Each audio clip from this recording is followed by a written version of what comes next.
If I asked all of you to tell me the first thing that comes to mind when I say the word play, there would probably be as many answers as there are people in this audience. For a topic that seems so familiar and universal, it's oddly elusive and hard to nail down in words.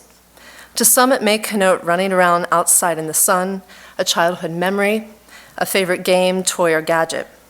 The varieties of play are vast and unique to age and culture.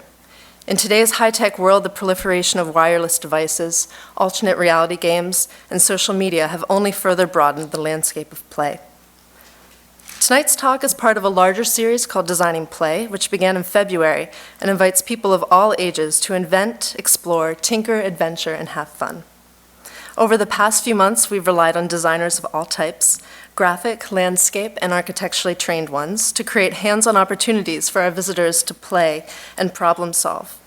The result, unbridled creativity and innovation that's given rise to structures built from toothpicks and gumdrops, portraits construed from various styles of typeface, and landscape drawings that allow the imagination to run wild. I've been very excited for this evening's talk, which is the culminating moment of the series. Tonight's guest, Edith Ackermann, is what I might call a play expert. Trained as a developmental psychologist, she received her Doctor of Developmental Psychology, 2 master's degrees in developmental and clinical psychology, and a Bachelor of Experimental Psychology, all from the University of Geneva, Switzerland, and is currently a visiting scientist at the Massachusetts Institute of Technology School of Architecture.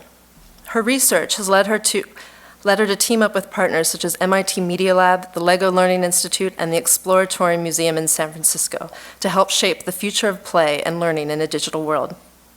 She comes from a lineage of thinkers and scientists who have transformed the fields of child development and education, including Jean Piaget, who she studied and collaborated with, Maria Montessori, Lev Vygotsky, and Seymour Papert, all of whom strongly believe that learners construct knowledge through play. Ackermann explains the overall purpose of her work as threefold: to bring users back into the design process, to imagine and design activities, artifacts, and spaces that bring about delight and foster personal and societal growth, and to help innovative teams of researchers and practitioners bring strategic research to design and a user-centered design approach to product development. I'd like to quote Edith, who says there are 2 lessons that she has learned through her career in research. When it comes to learning and creative uses of technologies, children have more to teach adults than adults to children. When it comes to innovating for others, don't guess what they want or do what they say. Co-create what they and you will love once it is there. I'd like to welcome Edith Ackermann.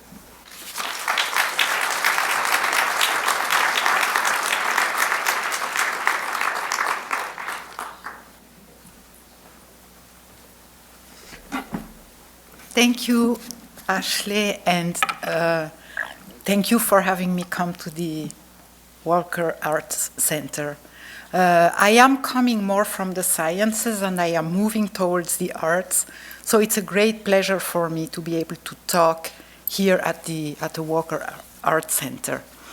The title of my talk is Playful Inventions and Explorations, which I borrow actually from a title of an institute and a network that exists and that grew out of work that had been done at the MIT Media Lab to begin with, in the group that was led by Mitchell Resnick, Seymour Papert, and other people.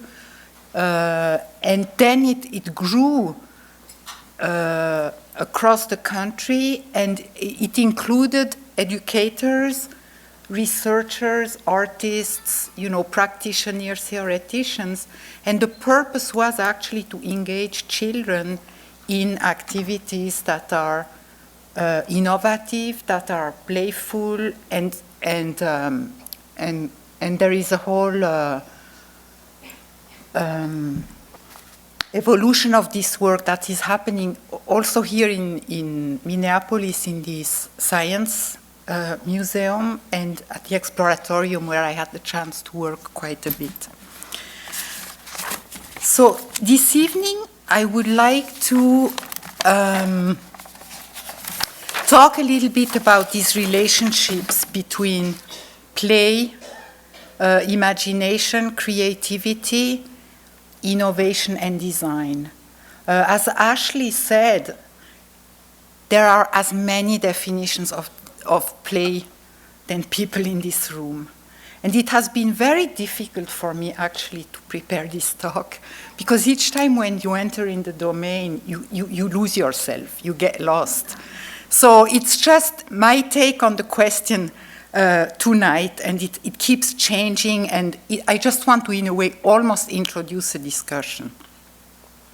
So I will talk about children's learning, children's play and creativity in children and grown-ups, play for education, which is a difficult topic. It's like, what could it be?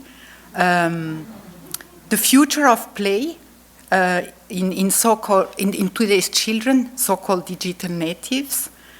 And last but not least, if I ever get there, is to think about places and environments that can actually foster the type of learning and play that I want to talk about.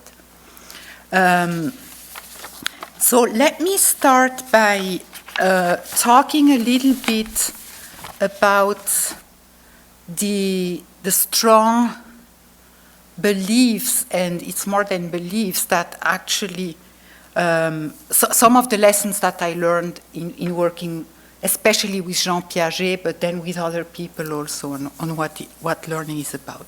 So the idea is that children may not have much experience or knowledge. And I mean experience in the sense of, in German, you have these beautiful distinctions that don't exist in other languages. Erfahrung means experience as when you are old and wise, and Erlebnis is experience as being totally mindfully into situations. So the children may not have much experience in the sense of Erfahrung or knowledge, but they are sure born with a knack to do the right thing in order to get to know more about what they don't know yet. This is an important point. One way of talking about this is to say that they are experts in self-directed learning, whatever that means. I like to think of a child that is busy figuring out their place in the world as a traveler or a newcomer to a foreign land that has to convey their needs, that have to be heard, without really speaking the language, without knowing the habits, that have to plow along without knowing the terrain very well, deciding when to move on and when to settle, deciding what to bring along and what to leave behind, and decide who to trust and not to trust. In a way, we have all had this experience when we travel, I think. This is why people like to travel, because it's like reenacting and re-experiencing these very fundamental ways of handling uncertain situations. And the point here is that what is very impressive with children is that it's not just that they are very good at languages, we know that, it's just that the tip of the iceberg, is that they are incredible, and we can learn a lot from them in the way they maneuver and evolve in a world that is by definition too complex, uncertain, and unpredictable for them.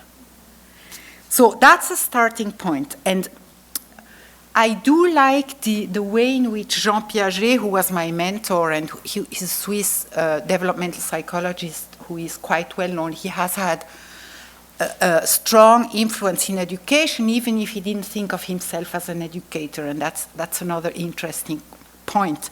He defined intelligence as adaptation. And what he said is that to adapt is not just to accommodate, as we always think of it. It's not to change one's views or one's ways of being or manners or even one's look, just to conform to one's surround. Like a chameleon who uses a camouflage technique of changing color to disappear in the background, or the character of Selig in Woody Allen's film, who always tries to please whoever is around them, tries to be loved and to belong so strongly that he has no spinal cord anymore. He's like a chameleon. So if you think of the ways in which people adapt to their world, and especially young people who are still very malleable because they have still a lot to learn, one important aspect that sometimes gets underestimated is that you also have to stay whole. You have to withstand. You have to remain who you are. You have to keep your identity, even if you are constantly put into situations where, that require, in a way, that you change your views. And what is very strong is this notion that to adapt is not to control the uncontrollable or to predict what is unpredictable, but it is, in a way, this notion that you have to create a niche in which it becomes possible to actually live and evolve in ways that are pleasant and agreeable to the person, organism that we are considering.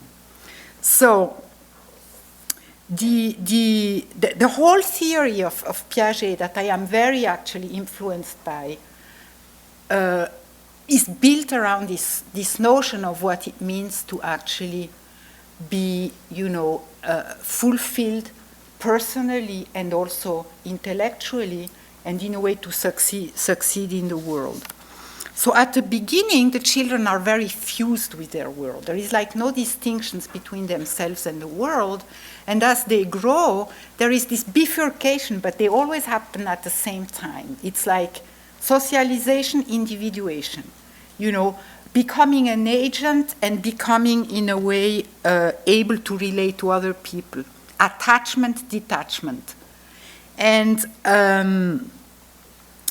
as they grow older, and I will not focus so much on that, the experiential field of a person is expanding. They become able to not just act in the here and now, but they draw lessons from the past to project into the future, and vice versa. And also the field as in the space, is expanding. People move about as they grow older and expand their field. And their maneuvering techniques and their belief systems become, it's again a paradox, more stable and more mobile. So what the children, we know it, they are learning everywhere and all the time, and in school, out of school, and they are learning through play, which leads adults to say, grown-ups to say, that plays the child's more serious work. Now, what I want to try to address is what does that mean? What are the implications for anyone who is interested in designing environments for people, for young people to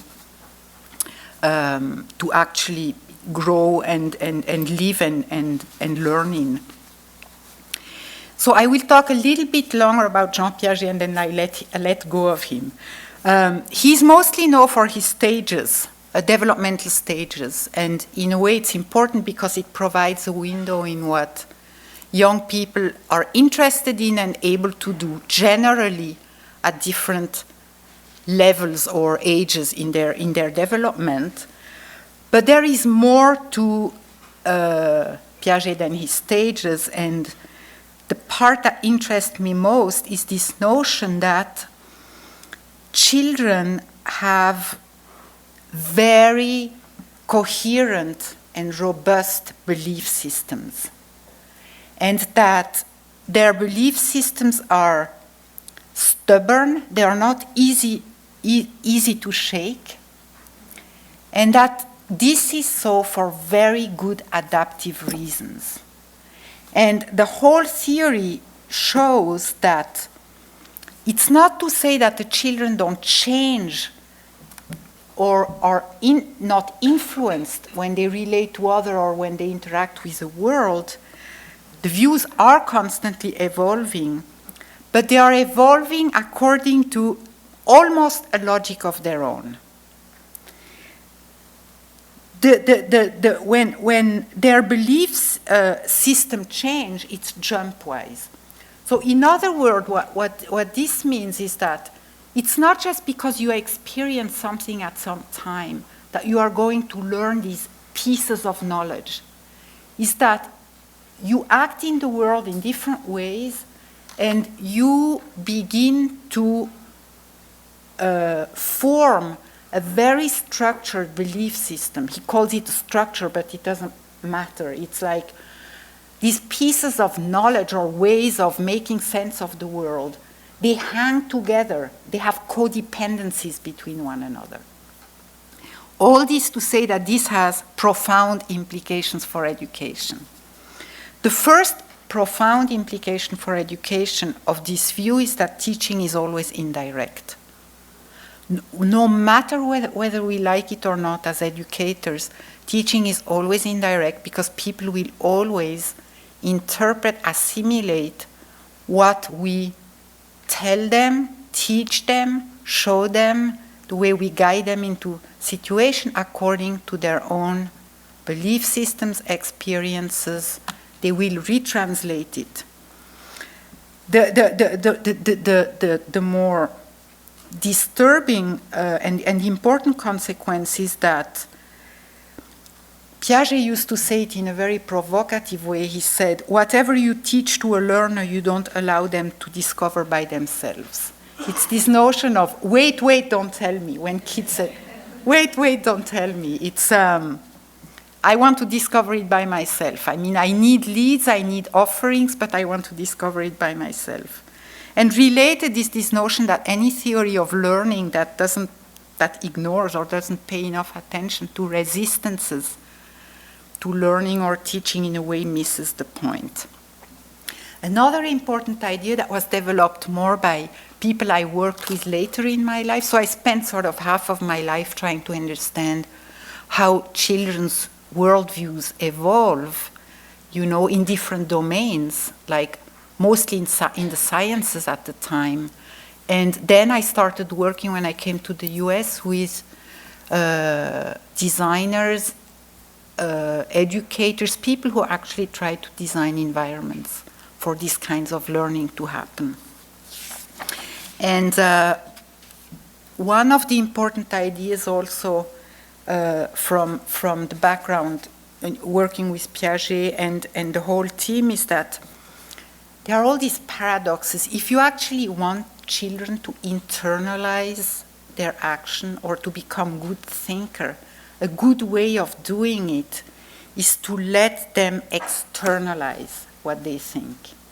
Because if you project out or if you build something based on, or if you reenact something based on ideas that you have, you enter in a dialogue with your own expressions and enactments, and it allows you to progress. So it's again a paradox, and there are many examples. I don't have the time to go into it, but if you are really interested in getting kids to get a sense of what, for example, numbers are about, or understanding the concept of numerosity or number 3, there are plenty of ways that you can show embodiments of that phenomenon in different contexts, to contextualize them differently. But it's never just one. You see, it's not like we're going to now talk about fractions and we are going to do the pies. That doesn't work. You need a whole array of possible embodiments of the concept, and it's the learner who makes the connections between, when they are ready, between these different contexts. I now want to try to talk more about play. I have spoken about learning too long. Play, I like to think of play as the art of world making, and that play is about inventing and invented realities. is about creating a world, physical or virtual, inhabiting that world, and then eventually become inhabited by it. Now, sometimes you are invited into invented realities that have been made or designed by other people. I like to start with very silly examples, like the entertainment park.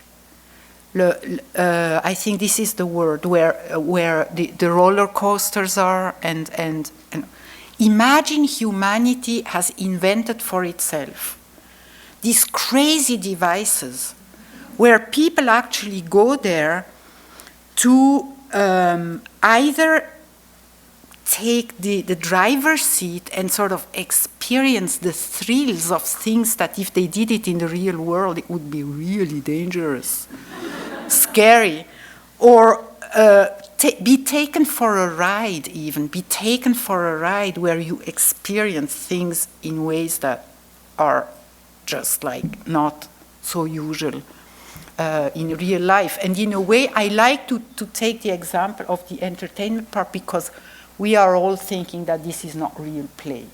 But in a way, it is very interesting to think about why humanity has invented these kinds of things. The metaphor of the leap is leaping is often used. I have an image here of the leap to capture the sense of exuberance and freedom that characterizes children's play this time. And I think it's a good metaphor. People leap when they feel like breaking loose or shaking off their habitual ways of doing things and of thinking. They want to move out of their comfort zone. So we leap, for example, when we look at things from different and surprising angles. When we zoom in and out of a situation, as like when you look at a drop of milk through microscope, or if you hover over Istanbul and then the south of France via Google Earth, when you actually sit in an airplane and you see the landscape becoming smaller each time, I am amazed by this. We leap when we cross borders, when we transgress, when we take a walk on the wild side, as Lou Reed was saying. And in our minds, we leap when we mentally move between realms that wouldn't otherwise be juxtaposed in our everyday experience, that are unlikely, or when juxtaposing these worlds that are normally not traversed, you bring them together. So that's more a mental way of thinking about what leaping is. Examples is when you move backwards and forward in time, which children always do in pretend play. I am the baby, I'm the papa, I'm the mama. They like the Russian dolls because it's a spatial version of it almost. The little one goes in the big one. And then you put them in a row. All these games, it's talking to our dolls, to imaginary companions. It's a displacement pretense that all the pretense play, or putting oneself in other people's shoes. It's like more role play. Now, one can go a long way using the metaphor of the leap to think about play. But I feel, and this is a more personal add-on, I think that the metaphor of the leap is important, but what is equally important to think about when we think about play is what I call the comeback. It's a sense of sort of a settling exhilaration that young children can feel, that emerge through enacting, in a way, the return. So the reason why this is important is that you cannot leap without landing, or there is no levity without gravity. So as much as kids love to move on, imagine a toddler, the thrills of all of the sudden be able to travel in the world and to have this whole world sort of turning around them while they move on, they also like to come back. And the whole toy industry for young children is built around this notion that, for example, when a young child moves about in the world and is disoriented, there is a reason to have a pull-along toy with you.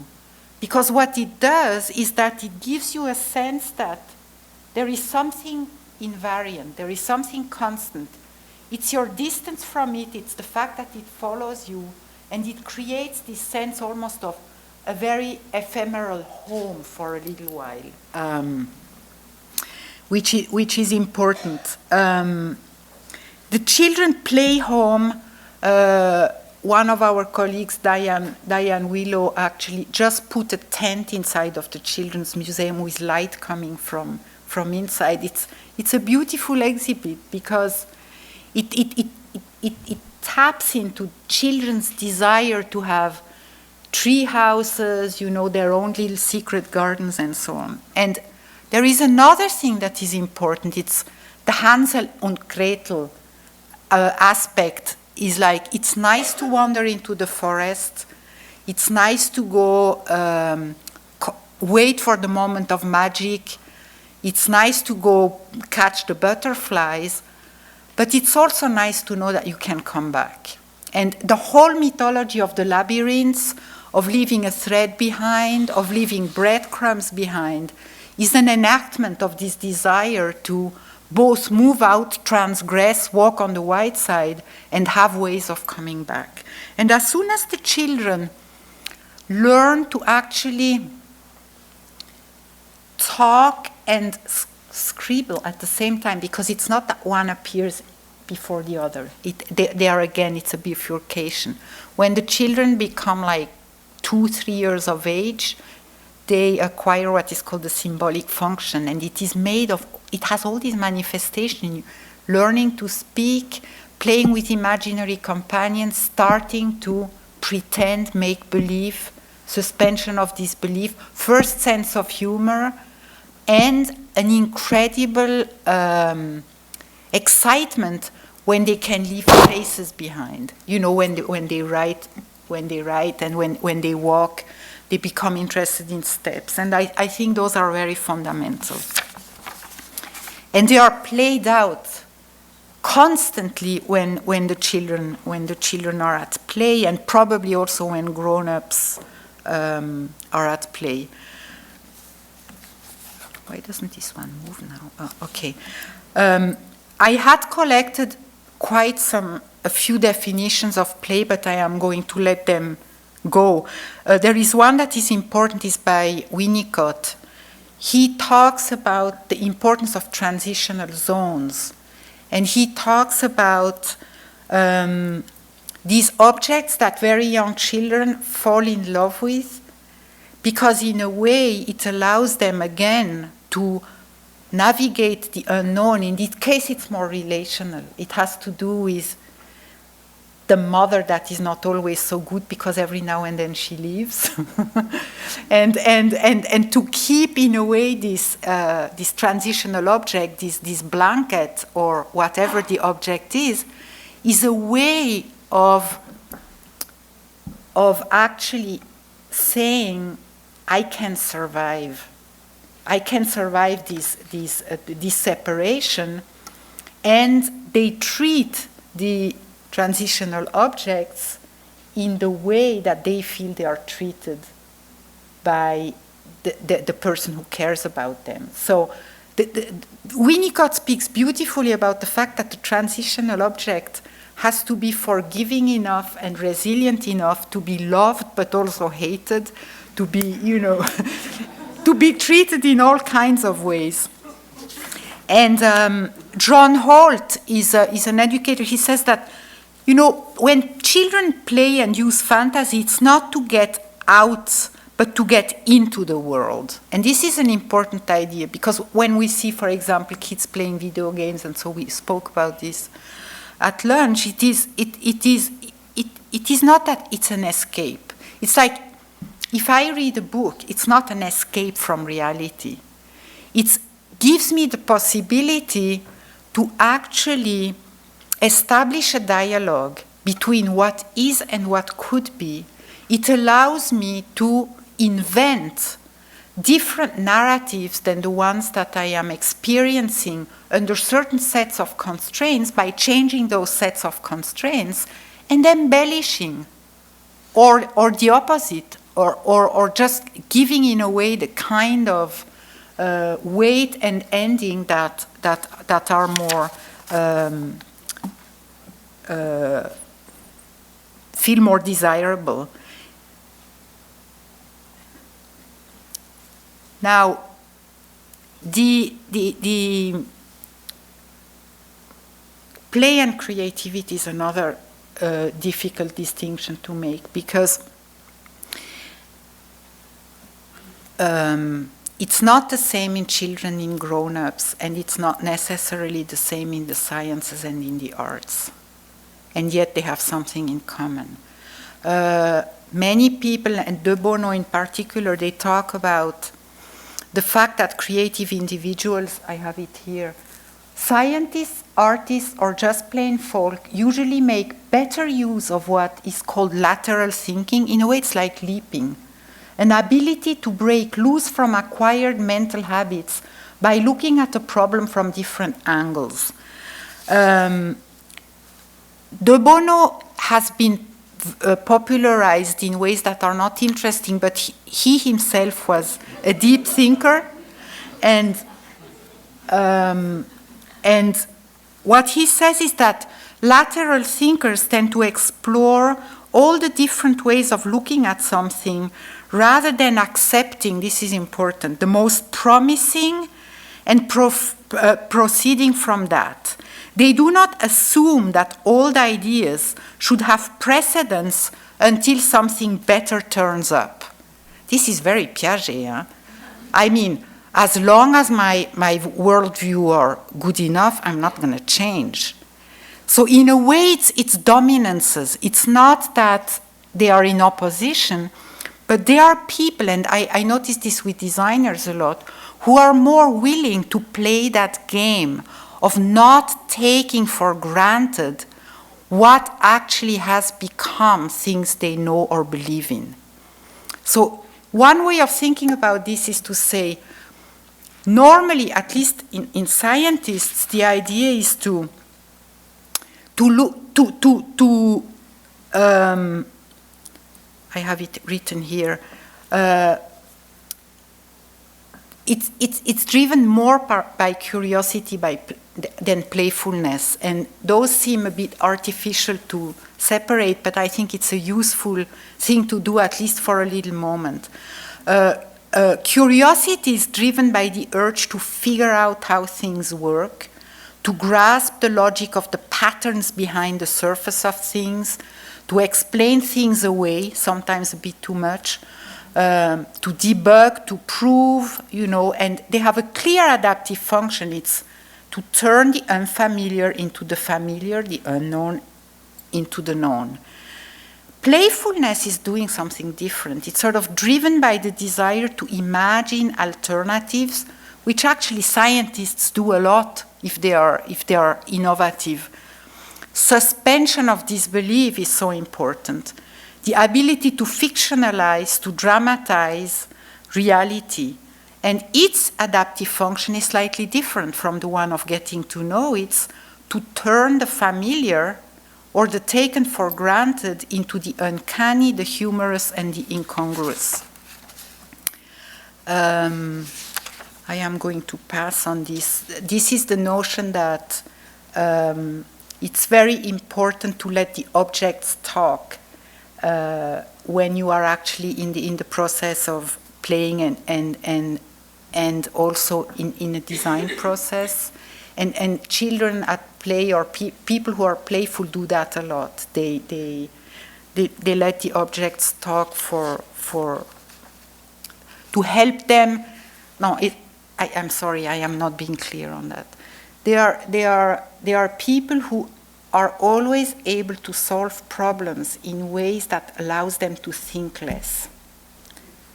And those are the real smart ones. And my favorite example is Gaudi, when he was building the models for the Sagrada Familia, he realized that if he has some threads hanging and if he puts weights on them, and if you imagine you put this in a liquid that sort of, you could freeze them, so to speak. If you return them, you actually get the mathematics of the arches in the other direction. And in working with children, I constantly fall upon children who are good at that. So if you are, asking a complicated problem like there is this car driving around the lake and there is this person sitting driving is on the side of the lake when the car is on the other side, so you have the kids that go like, they go like this. In this case, it's not using the object but your own body instead of looking at it from a God's eyes view and calculating the reverse. Or they are children. We were playing a game of exchanging equal volumes of wood, but they were cut in such a vicious way that you had an equivalence between 2 blocks against 3. So the question was, it's the plus petit commun dénominateur, the smallest denominator. So the question is, how many bricks, how many blocks does this person have to give to this person so that they have the same amount of wood? And you have these kids that just go like, they just start somewhere, they align the blocks until they align themselves. And then it's like, okay. And then they go in another direction until it aligns itself. And then guess what? They go in the third direction. And then they get that cube, that is equal to the other one. Never they had counted. Never they had made a multiplication. And I can multiply the examples of working with young children on numbers, where they are incredible. They are able to actually reconstruct same quantities elsewhere, and it's not just perceptive. They would go like, and there are 3, and there are 2, and there is 1, and there is 5. So they use the ability to name small quantities perceptually. They use music as a way to put them in a rhythm to remember. It's like the glue, between these small chunks. And they use this whole thing as a recipe to build equivalences at the other end. So these, to me, are people who are more at the end of coming up with creative solutions that are clever in the sense that they are not based on this rational thinking, on this power of computation, but in the ability to establish a dance really with the materials and to use so-called, sensory motor abilities to help the world do half of the work for you. I think I should finish soon. The future of play. Play in education, I pass very quickly. The problem with play in education, I call it when the solution becomes the problem. I call it don't kill the play by adding the learning. They are many. See, play by definition cannot be commodified, and this is the difficulty. So there is much talk, especially these days, about the measurable gains, academic and professional, associated with play and learning. The problem is, to me, is that this slow infusion of ever stronger doses of seriousness into play can actually at once kill the play and hamper the learning. In other words, the examples of canned play are common in the field of education and also of edutainment. It's horrible when you talk with educators who want to deliver in more playful ways the contents of the particular curriculum, and you receive these boxes. It's like cornflakes. Give it to your kids and they will become smart.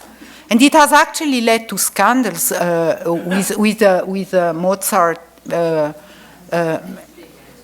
Finally, people became tired of this rhetoric of selling toys also.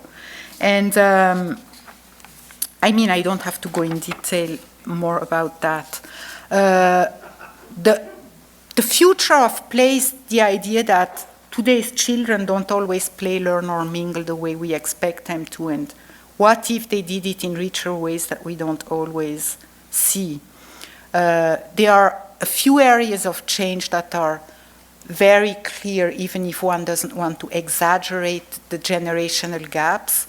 It's that today's children are developing new ways of relating because their neighborhoods, their community as we know them, are no longer the same. So they invent other ways to keep relational bonds beyond borders. Their identities are also shifting because in a way, between private and public, the boundaries are changing. Also different ways of moving between places and what you consider home.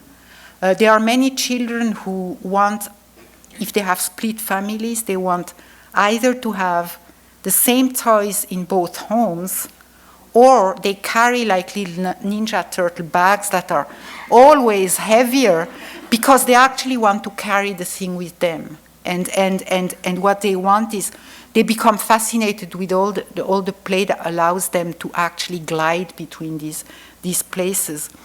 One important difference is also the relationship to literacy, because with the tools that we have now, even if you think of writing, what you have, you don't have this separation between writing and reading anymore. Like it takes you an evening to read the book and a year to write it. No, it's not, they meet in between in what I call annotation, because the reading becomes more and more active because you can cut and paste, you can highlight, you can re-narrate whatever you borrow and read, and you can also, when you are on the writing side, you take these chunks and you sort of pass them on more quicker.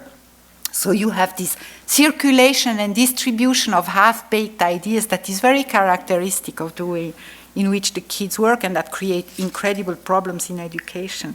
But the point that I want to make is that all this is true, but maybe one of the most interesting things is that the children today are reclaiming their body and reclaiming a sense of place.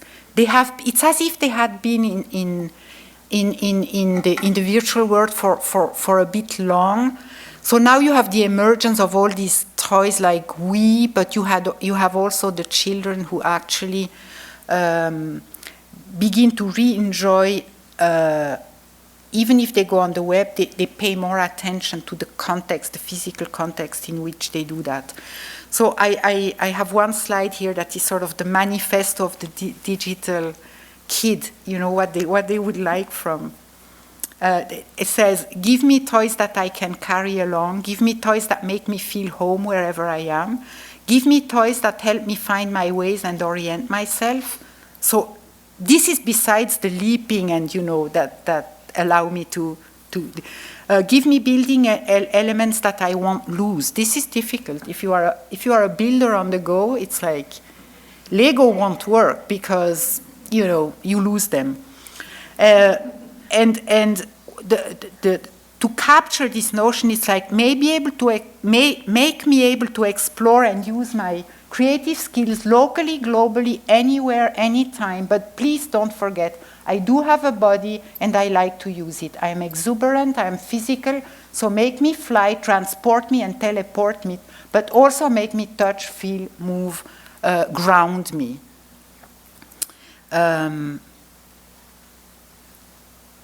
I think I have to stop. I am going to pass because I had, of course, a whole part on how you design environments for people to actually be able to engage in play. In play. One important characteristic is that it's good if environments or artifacts have holding power. This is the notion that they don't just seduce you, wow, and then you get tired of them, but you can revisit them constantly, and it's actually a growing. I grow with my toys, and my toys grow with me. Is the idea here?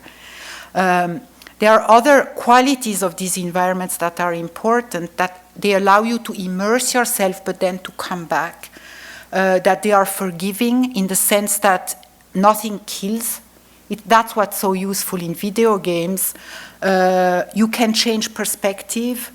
You can change the scale of things. You become a giant and then you become a little ant. You can change your stance in the world. The notion that these spaces have always to be comfortable in a way. They are often called third places. They are neither like home nor like work. They are more like stages or cafes or places where you know when you come in that you can behave differently. It's like if I go to a bar, I know I put my red lipstick and so on, because it's a third place, and I can stretch and explore aspects of myself that I don't do if I am in a professional meeting, with some corporate people or something like this. Another important thing, and I'm so happy I heard about this here, it's no segregation by age. I had the chance to work for 3 years in a European project which had the ugly title of intergenerational learning, but it's key. It's so important. And that's what I like about museums. Because I am a developmental psychologist, I am always asked when I work mostly with educators, like, is this developmentally correct? Is this the exact target group for this activity? And I'm trying to do that well. It's like when you are an architect, it has to function, but then something else had to happen. So yes, they have to be targeted, but guess what? They have to transcend. And in order to transcend, they have to please people from different backgrounds, walk of life, experience, age. And they have to have an integrity that actually engages people from different walks of life. So in a way, it's to think about places in which people that otherwise wouldn't meet come together to do things that they otherwise wouldn't do. So that's a nice definition of the types of third places. Last slide. If you think about the almost like the different phases in a learning or in a play process, so sometimes we call it the 5 C's. It's like you have to connect, you have to be inspired. It's a wow moment, you psych up. And then to think about the type of space, but not as in a physical space, that is dedicated, but the kind of mental space that you need in order to be inspired, to connect and so on. I called it the Imaginarium. If you are immersing yourself hands-on, but also body immersion, if you build, if you try out things, the idea is more like the Exploratorium. If you think about things, contemplate, reflect, sometimes they call it heads in, which is a bit an ugly term.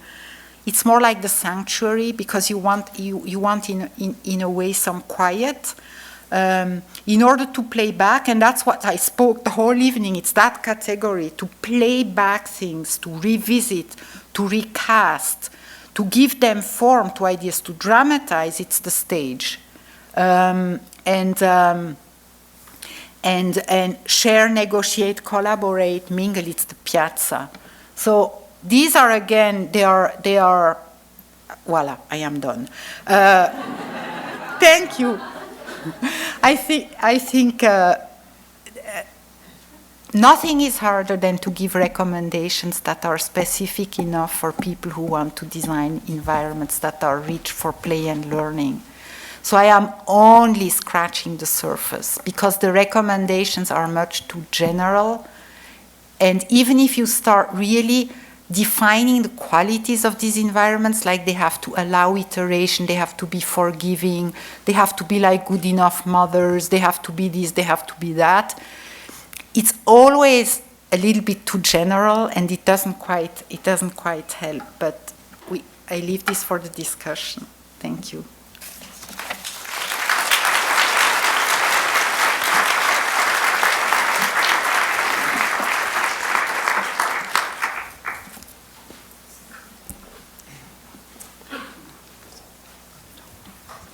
Well, thank you very much.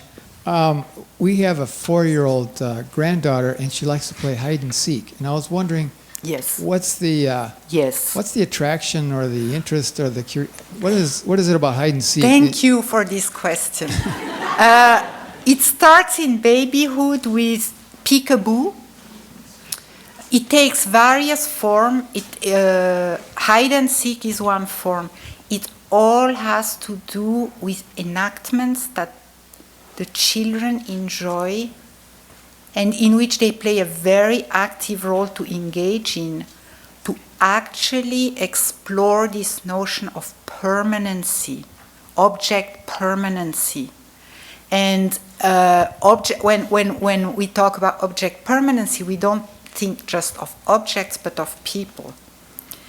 And it starts with very young children who love these games of, I am here, I'm not here, I'm here, I'm not here. The little devil that comes out of the box, bloops, it comes up, it goes back, it disappears, it comes back. Because young children don't have permanency of object permanency. So when a ball disappears behind the sofa, it's gone, no problem, no attachment, happy. I'm seduced by the next thing that comes my way. But around the age of 8 months, they begin to be shy of strangers precisely because there is a memory of something that has gone. It starts to developing. And all the games of, I think, hide and seek and so on, they are different versions for people of different ages to play out, like, as in theater, these coming and going of things. It's again, it's like the absence and the presence, the leap and I come back. And the hide and seek is a little bit particular because little kids don't understand when they don't understand what they need to do to be really hidden from somebody else. So it's another very interesting thing that gets enacted there. It's about learning to take on perspectives, to understand almost like what's in the mind of somebody else who is not in your position, you see? And it's one way of actually enacting these kinds of puzzlements about. But when they are little, they don't get it. I mean, I don't know your 4-year-old how they play hide and seek, but. I climb trees, I hide in a closet. Okay, that's pretty good.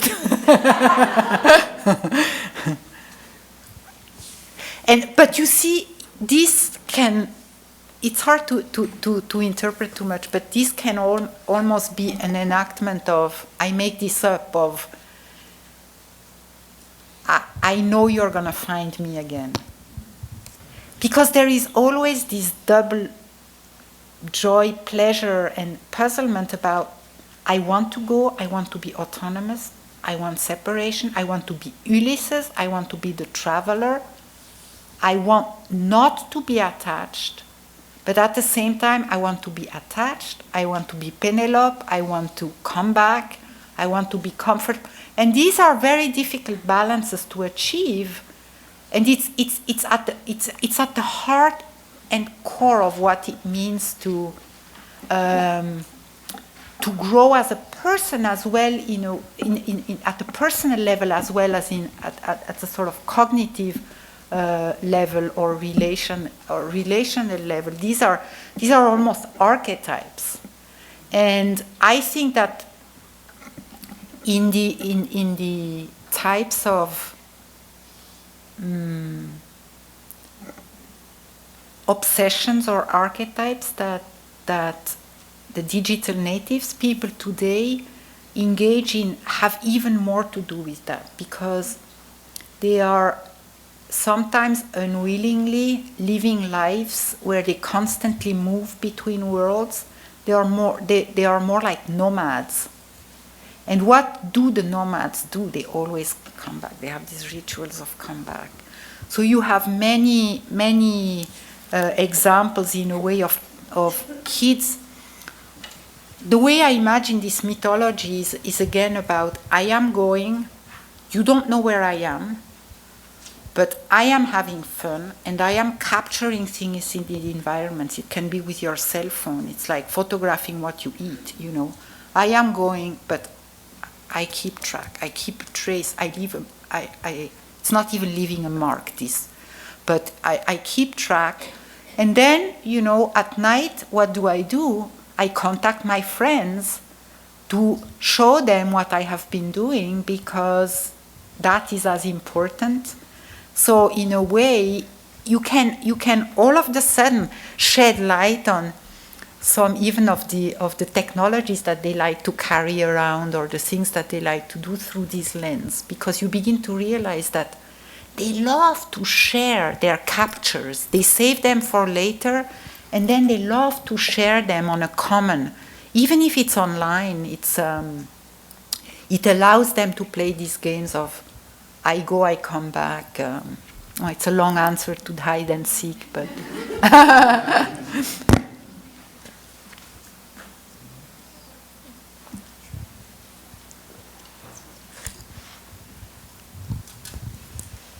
Could you comment on, you were speaking about all the elements, in a public space of inspiring kids to be hands-on and to immerse themselves. But now we have a society and a lot of public spaces where everybody has hand sanitizer. And they don't want kids to touch anything. I work in a hospital, so yes. That challenge of inspire, get the kids to move, be a part of something, but don't touch it really, because we. Yes. Can you comment on that? I have no good answer. I only have hopes that I see symptoms of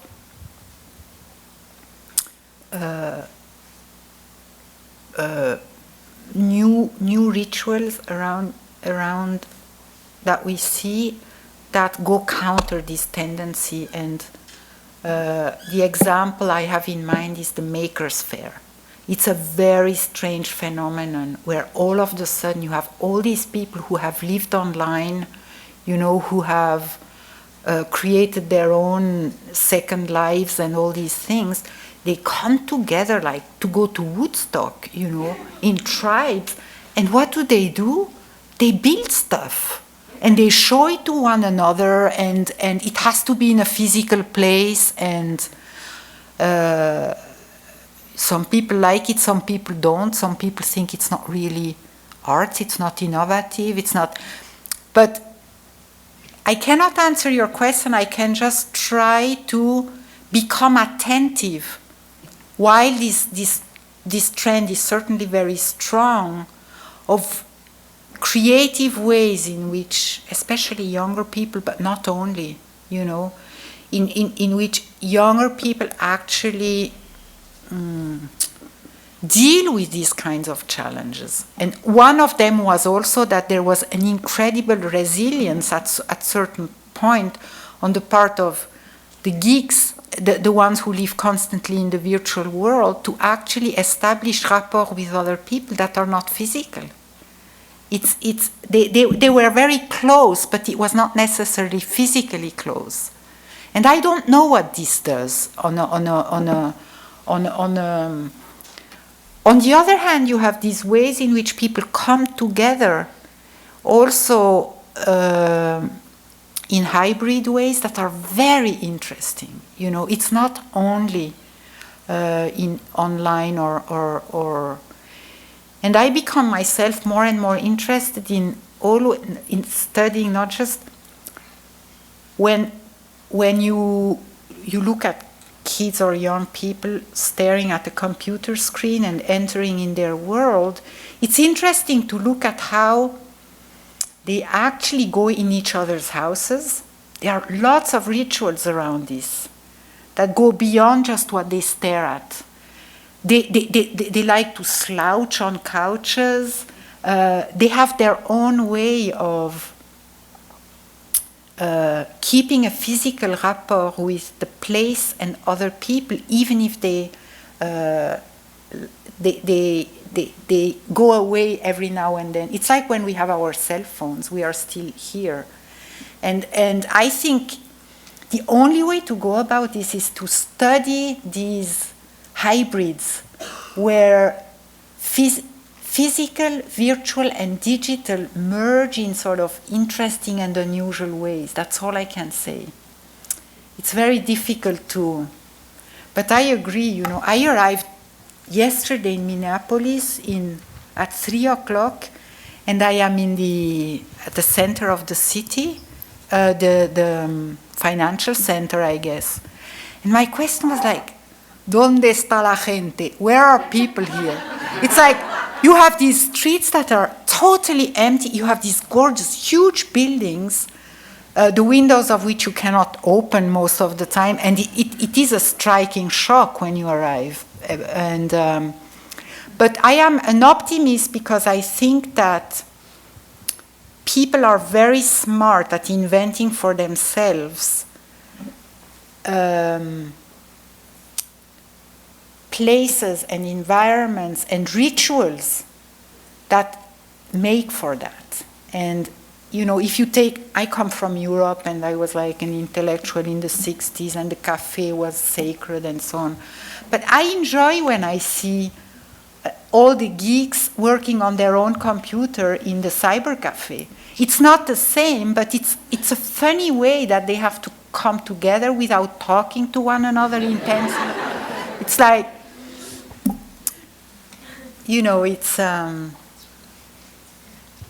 maybe now they start doing things together. They communicate a lot through what they are doing, which is also can lead to some, you know, and they jump. You know, what is also very nice is that there is no, at the Exploratorium, I don't know if you were there, Keith, at the Exploratorium, they did the whole activity around sound, yes. And there was actually one session where very known artists, sound artists, came to talk about their work. And it was very nice to see the kinds of questions from the young makers. They had no sense of hierarchy. They had no sense of comparing their production with the production of, you know, Walter Kitundu or other wonderful artists who work with sound. The questions were all technical. How do you get this, you know, sound to come out from these tubes? The questions were all technical.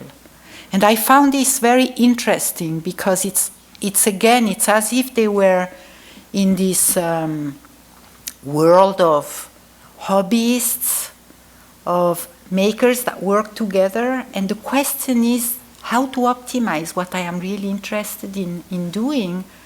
So they are very refreshing in the questions they ask, because it's not like the usual shyness, you know, in front of the big artist. I don't know what it entails in terms of the quality of their work. We you know, it's not enough to just throw out something and then it's enough. And I have organized workshops for kids designer, kids play, kids technology, more than you ever want to participate in anymore. And usually they stop when every kids come with a little contraption that they have built. It's more or less cute or not. You can say, yeah, it's great. But you never have the time to come back and then actually either really respect the work by re-choreographing it differently ways, or imagining games like the children come back with what they have produced and you go for a second round saying, for example, take whichever inspires you best, even if it's not your own, and continue to work on it as if it were your own. And you go through iterations, and there has to be a way to allow these productions to become better crafted, to become more polished, and also to become something that is bigger than just my own little first attempt at, sketching something. And this is very important, but it's easier said than done. I have a question for you. We've been talking about, or you've been talking about the sort of the internal, technical, inside space lifestyles of children. In this country, we're becoming more urbanized.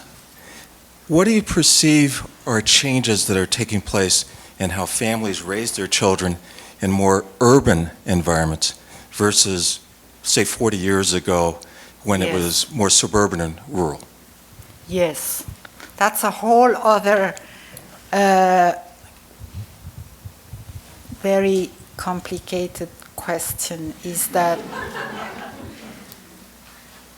I like to almost start from the point of view of the child, thinking sort of what's in their mind, what's on their plate, and what's in their toy chests, And from the point of view of the child, oftentimes they have single parents, or they have split family situations. They also have situations where parents get remarried after having had children, so there are many kids around, like it's this tribe of kids. So I always like to think that the kid is thinking, I love to go out with my family, but can you tell me who is part of my family? and in a way, they have their own way of, because it's not so clear sometimes, they have their own way of reinventing the family in terms of the kinds of people that they want around themselves to feel good. And those are all the examples. We worked a lot on this one at Lego to try to understand how they respond to these situations precisely. For example, if you have, you live in one apartment in town, at some point in another, the kids like, either, they are very different. Either they like to have duplicates to feel at home almost anywhere which is not really home. It's like in America when you travel. I think Americans are a nomadic tribe without them realizing it, because they came to this country and they were more pioneers. So this nice thing of, I call it the it's not just the mobile home, it's the thing that you find wherever you go. It can be the McDonald's, it can go, when you go to a park, it's that particular bench. So when people come, in a way, it is the same because it's a duplicate of it. So if a child travels with their parent, and each time when you stop, you find those benches, and it's okay, and you eat your McDonald's, it's okay. It's not too disturbing. So that's for the part of being comforted in it's the notion of the carpet that the nomadic people carry with them, and that is the most precious object. Because wherever they go, they stake their territory, they sit on it, and they are home. And there are all these nice studies that are done also by artists about how people inhabit spaces that they know they cannot stay long in, like hotels, or how they relate to their luggage, to their objects in luggage. And again, there are very different strategies. There are those who, no matter where they are in a hotel, how horrible or beautiful, they always have to put a few objects in very particular place to stake their territory and feel at home. And otherwise, others don't care. They put themselves in a bubble. The only thing they want is the plug to put on their computer, because that's home. I go through my email, I am comforted, and the shower should be good and the bed should be good. But they stay in a bubble, and that's what they bring with themselves. And the children do that a lot. So, for example, in the world of toys, I worked for Lego for so long. At the beginning, it was all about bricks, but you can't carry bricks along. So if you have different places where you go to, you just need your stack of bricks. If children travel, what they like is to bring little micro worlds with themselves. The little mini worlds where you can do things, or the video games, because they come with you. You know, I understand that they like to bring their little. I like to bring my computer with me now when I travel, because it's a way of settling. It's about settling, even if you know that the places in which you settle are totally not permanent and fragile. You talked about perspective in play. Can you talk a little bit about, especially for the digital natives, about watching themselves play, that phenomena of them being on camera or them seeing themselves? That's. Can you say a bit more what Sure. they do? Well, it came mostly from another generation of the MTV generation, where they watched themselves dance or do things, and their behavior changed. Now with some of these digital natives with virtual webcam, they're watching themselves behave in a way, and they're changing, and Skype, they're watching themselves change how they play. Yeah, this is wonderful, because it is almost a technique to allow to modify as you go along the narrative and also the way in which you want to portray yourself, because it keeps track of what you are doing in a way that you cannot appreciate if you are really in the action. So it's a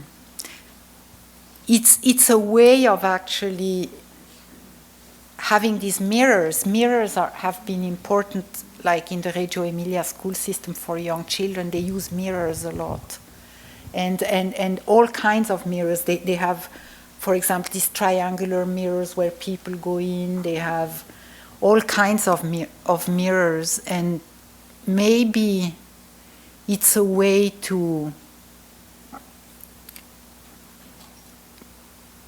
I don't know, to keep track and to be able to operate these desired changes in their own appearance, identity, to play around, to explore that. I don't quite know. What strikes me also is all these versions of karaoke. I don't know what this is about.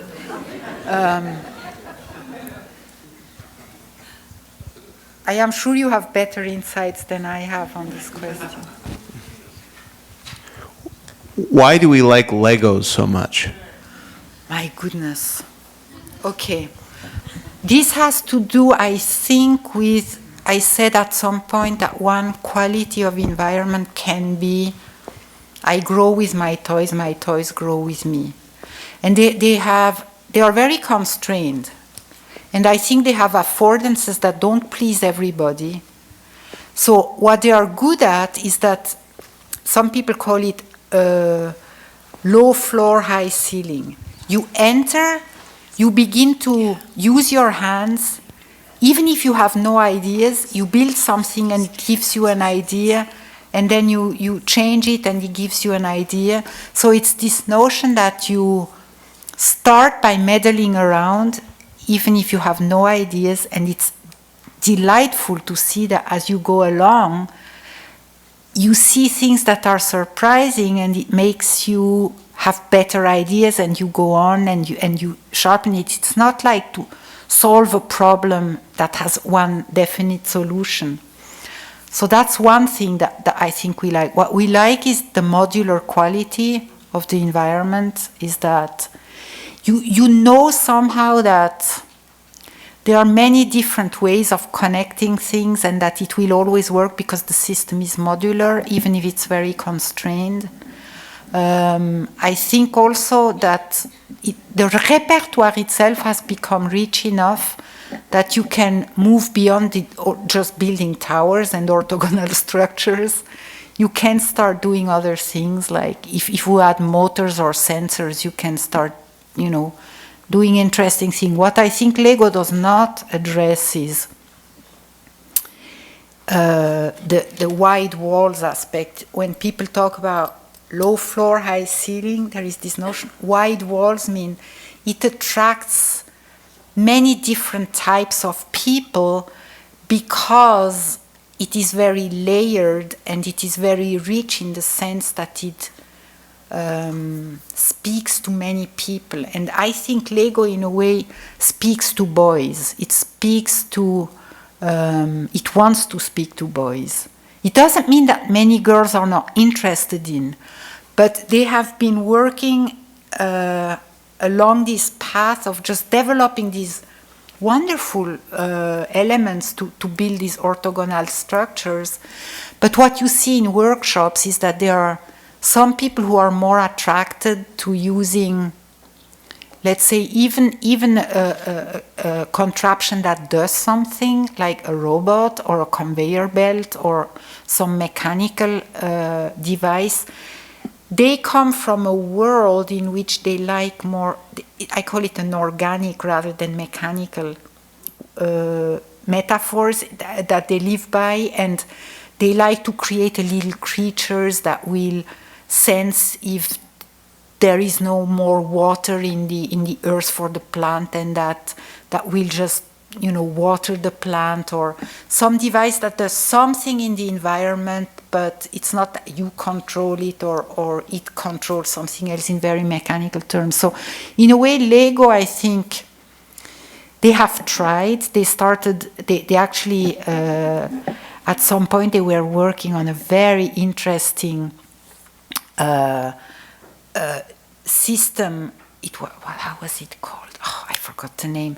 Where you could do jewelry in these modular ways, and they had watches where you could do them in a modular way. Snap it, or some. It had a word like this. Snap it together. They were wonderful. They were like plexi wires, and you had these elements that you could click on it, so you could do colors, you could do earrings, but you could also, if you are a little boy, you could do accessories. You could do decoration because you could attach them on other objects in the environment. They had a wonderful quality, but they never made it because I think the culture itself is still very growing around the brick. And, it's the brick.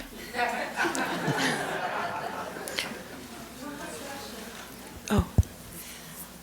It was mentioned that you have had some influence from Maria Montessori, and I'm just wondering if, as a Montessorian, it's always interesting to hear what parts people are attracted to, and yes. I can imagine certain things, but I'm just wondering if you could expound on that a bit. Yeah, there are two things that Madame Montessori did very well, I think, it's this notion that if you actually want to open space in the children's minds, their environment has to be pretty well organized. It's this paradox that a space that, especially for little children, they have to know where the materials are, where they can find them, to actually help them understand that they could use them.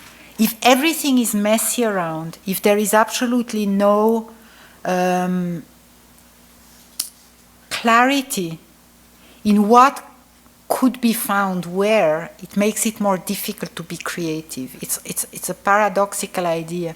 And from my readings of the text of Maria Montessori is that, and this comes through very much in the Reggio Emilia schools, infant toddler schools, it is very organized, but not as in a military way.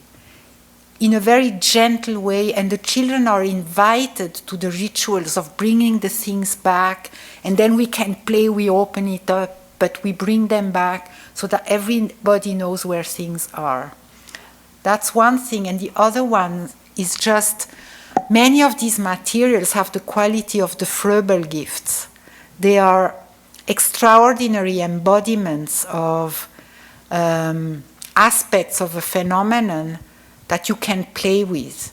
But then again, the danger is if somebody who is not very knowledgeable about the fact that if you want children to understand a phenomenon, you have to have various of those embodiments. Maybe it can become too rigid, I don't know.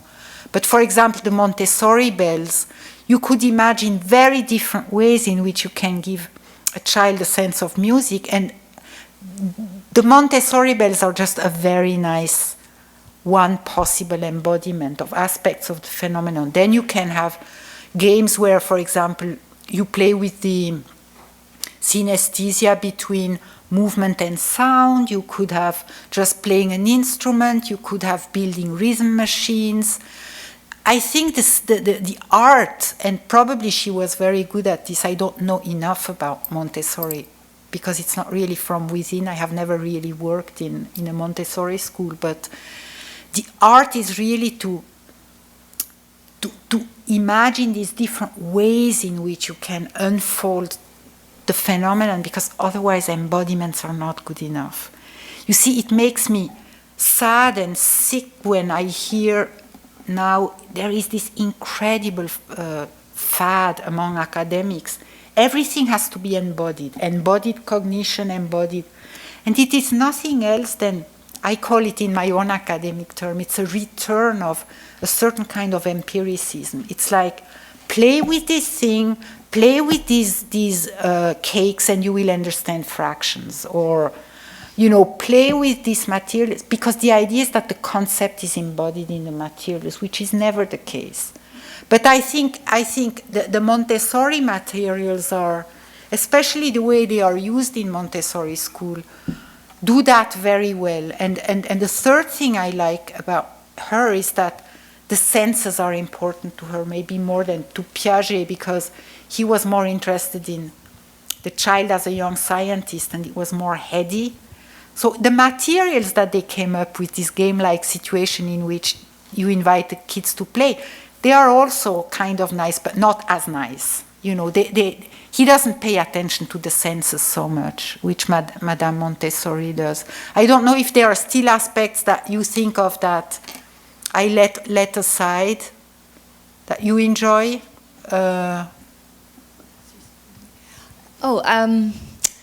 Well, it was interesting to hear you talk about the child as the foreigner, and she had thought that it was important for the child to have a heavy dose of realism. In her stages of development, the realism comes first and the imagination later. As a teacher, I always have trouble with talking with parents about that. They get very upset about me poo-pooing Winnie the Pooh, for instance, at least the Disney version anyway. When in fact, what the children, in Montessori tradition, what the children are needing is, practical life skills, or like you talked about, like the sensorial materials that Maria Montessori created for her environments. That's an important difference between, say, something like Waldorf. Yeah. Yeah. Yes, and I think that they solve it very well in. If I think of the schools of Reggio, I almost think Reggio Emilia, they have this incredible, beautiful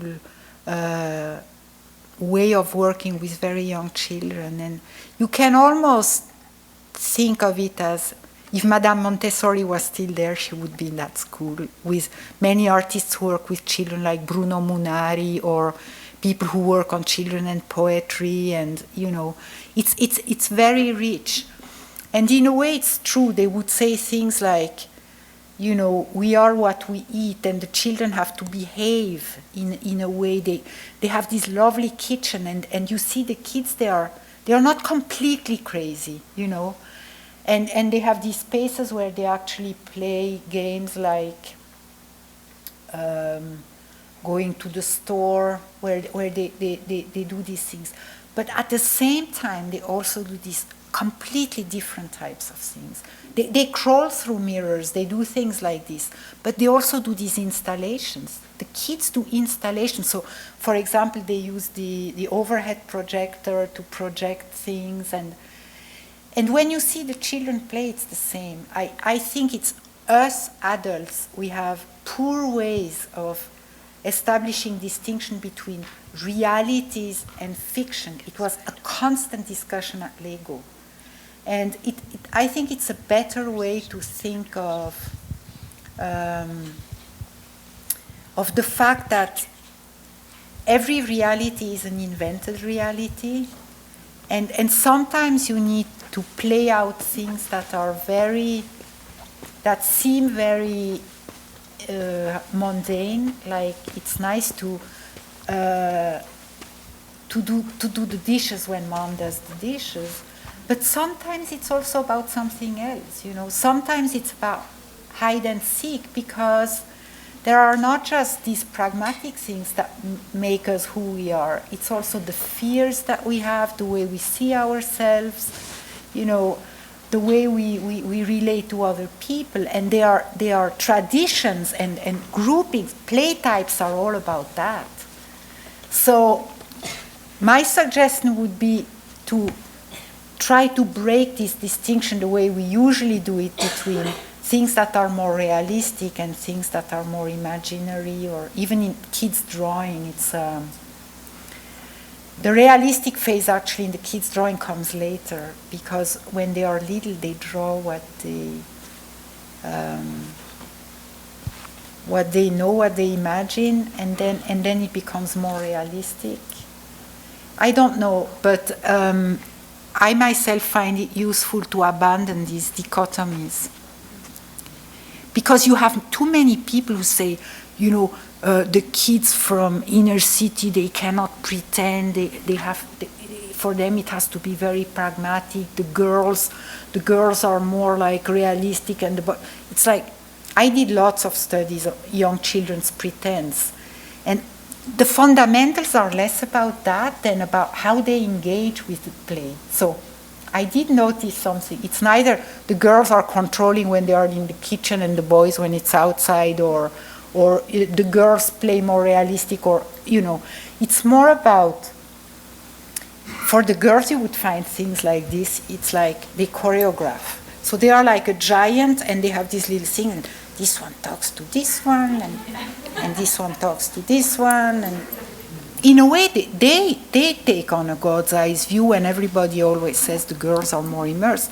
The boys go like so it's like their body almost becomes, you know, the airplane and so on. So I don't know if it's a boy-girl thing, and I would not want to have me quoted on it, but there are these different ways in which people, and again it shifts, because the ones who at some moment are the choreographers, then they dwell in, because they project themselves in the character, they make it grow, and then they speak from the point of view of the character, and no longer just like, you know, organizing. And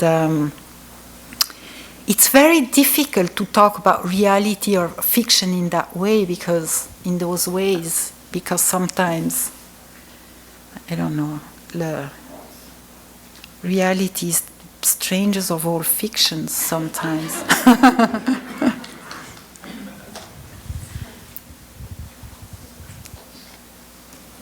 Okay.